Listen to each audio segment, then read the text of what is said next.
itakamutanga ku bwacu, izaburite kumuduhana n'ibindi byose. Tuza umutima, tuza umutima, tuza umutima, tuza umutima, ubwoba nibushire. Mwami araza vuba. Tuza umutima. Mana twagushimaga. Haleluya. Otayidetaya dekeye. Imana iri kumbwira ngo ivuganye n'ubwoko bwayo ngo ni Imana ibakunda, kandi imanukiye kuvugana namwe ngo nimwakire amahoro, kandi mwakire imbaraga, mwakire imbabazi. Iki gitaramo nkirimo, ndi Uwiteka ugiye kubarwanirira kandi mbaneshereze. Kandi sinshaka kuzongera kumva abanyamahanga babataramiyeho. Ngiye kwigaragaza, nabo bazabimenya ko ndi Uwiteka Imana yanyu. Dore abanyamahanga babataramiyeho ndababara ndi Uwiteka. Abandi bafashe ijambo birambabaza, babafasheho ijambo birambabaza. Ndamanutse kandi nje kubihesherezaho icyubahiro. Abanyamahanga bazamenya ko ndi Imana ibafiteho ububasha n'ubushobozi. Orete kitaye boshayi detaye gere bosaya. Ndi Uwiteka nyiribihe, mpinduranije ibihe kuri mwebwe, kandi ntaramanye namwe. Iyi tariki muyandike ko ariyo tariki ndangije deboshayi detaye dekeye, indwara z'indogano mu mibiri yanyu. Rerere keta kotare bosa idetayi dekeye. Muri mwe harabo mpaye akazi, kandi ntanze urubyaro, kandi muri mwe harabagiye kujya hanze mu bushake bwanjye. Haraba byarwanijwe ariko kubw'iki gicaniro birakunze. Muri mwe harabagiye gukora ubukwe bwiza, kandi muri mwe hari ingumba zigiye kubyara mu buryo butunguye abaganga. Nirikita rebo tanto tereboshaya. Muri mwe hari abantu mpaye akazi mu bindi bihugu, kandi muri mwe hari imishahara nongeje. Erere tetekita deboshaya. Ntanze ibinyabiziga 12. Titi kitayi boshayi detaye. Ntanze inzu enye muri iki gicaniro. Erebo otade boshaya. Hari abana bagiye kwiga hanze mu buryo bwanjye. Dikitaya kuko nigiye uje kubatera inkunga. Nimwe mwagumanye nanjye, mwihanganira muri jye, nanjye mbabiki ikamba ry'ubugingo. Kandi muri mwisi nzabakomeza, nzagendana namwe mbaruhure. Nikitare boshaya. Muri iri joro reboshayi hari imbohe mbohoye, kandi nikita dere boshaya hari abantu nkuyeho uburetwa, kandi hari abantu nkweho uburetwa. Kandi ndavugana namwe ngo mugiye bamwe kugirira imigisha ku bantu bataranamenya. Dititikitirebe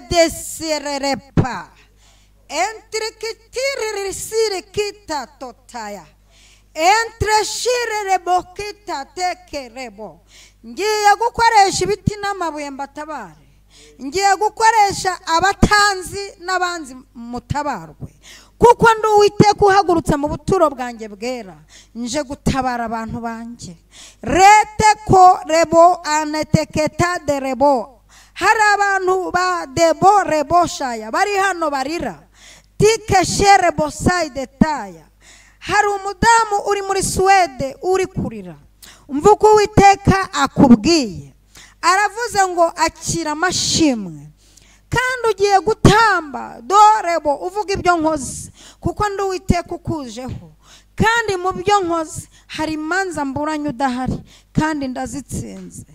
Terereketa kotaya. Wewe uri muri Amerika ufite abana 7, ubu kubiri n'umugabo aba mu cyumba cy'ukaba mu cyawe. Uwiteka kuntumyeho ngo nkubwire ibi. Rere bashaya akuhagiyeho umwaku n'icyangiro bagusize. Dore nepokuterebo uzize icyangiro wasizwe ubwo heruka kuva gusura za famiye. eretaketa urugo rwawe rwari rusenyutse ariko kubera ko wabaye muri aya masengesho ndakubakiye. Nikisharebota derebo, hari abantu benshi bahumanuwe kandi banahumanutse. Bipikisite kota rebo eneshirebo, ari umuntu washyize inzu ku isoko ageze ubwo avuga ngo abivuyemo, ageze ubwo avuga ngo agiye gushaka ubundi buryo. Uwiteka arakugurishirije kandi guzwe n'umunyamahanga guhaye amafaranga agutunguye. Rere eta antekute retekerebo tuteketa rebosha nikita. Hari umuntu uri hano uzabatizwa kuwa gatandatu, uri muri Mozambique uzabatizwa kuwa gatandatu. Nduwiteka mvuganye nawe ngo bireke, kuko nepote eretekita reboshaya dirikitaya. Uyu muntu ushaka kukubatiza ya rabashaya arashaka kugutamba, kandi hari Imana yo mu mazi ashaka kukumurikira. N'ikimenyimenyi uzabatizwa wenyine, nta wundi muzabatizwanya. Eretekitaya, kuko ndi Imana igukunda. Etarebosha, sinagutanga mu maboko y'izindi mana. Ripukitirebo anatete keta urerepako orebosha detaya. Kuri iki gicaniro nkijije burundu indwara z'imigongo.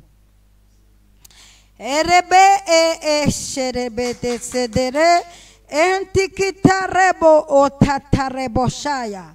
Mpumanuye abantu mu biganza bari barahumanijwe, nta kintu bagiraga n'imikorere yari yarazambye. Mpumanuye abantu mu biganza, ndi Imana itanze umuti mu biganza byanyu. N'umuntu uzongera kuroga ibyanyu ntibizafata, kuko mbahumanuye nkabana n'abatsiretse. Bibi pikitike sade bosha. Hari abantu bize aho bigeze baricara bamera nk'abatarize bariyakira.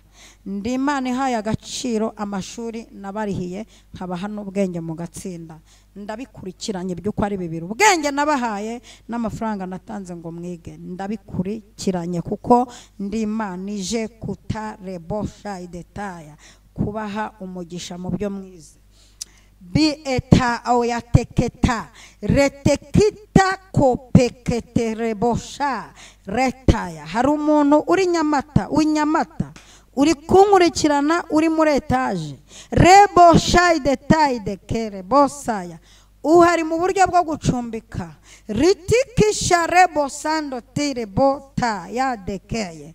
Wahunze ikigeragezo dirikitaya, Uwiteka kurebeye aho hantu avuganye nawe ngo ririkeda boshaya, kuko warwanye nk'umunyabwenge ukanga guhungira mu miryango mu rwego rwo kunyubahisha. Ndakurengeye kandi nguhaye umugisha, kandi ntabwo uri umunyafurika, nguhaye ubwene gihugu bw'abanyaburayi, kuko ndi Uwiteka ndirahiye nzabikora.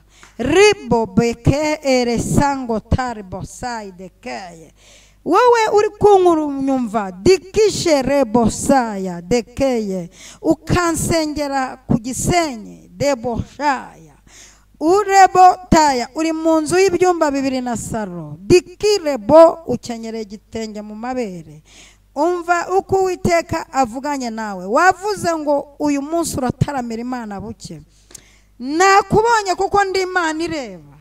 Bibi pikitiketa de botakeye. Nteya bakwibagiwe kukwibuka, kandi bakwibutse bagufitiye imbabazi, baguha n'umugisha wo mu biganza, kuko ndi Uwiteka kandi aba ndabahagurukije ngo bakubakire inzu. Ndi Uwiteka ukubakiye inzu, kandi nyubatse mu gihe gito.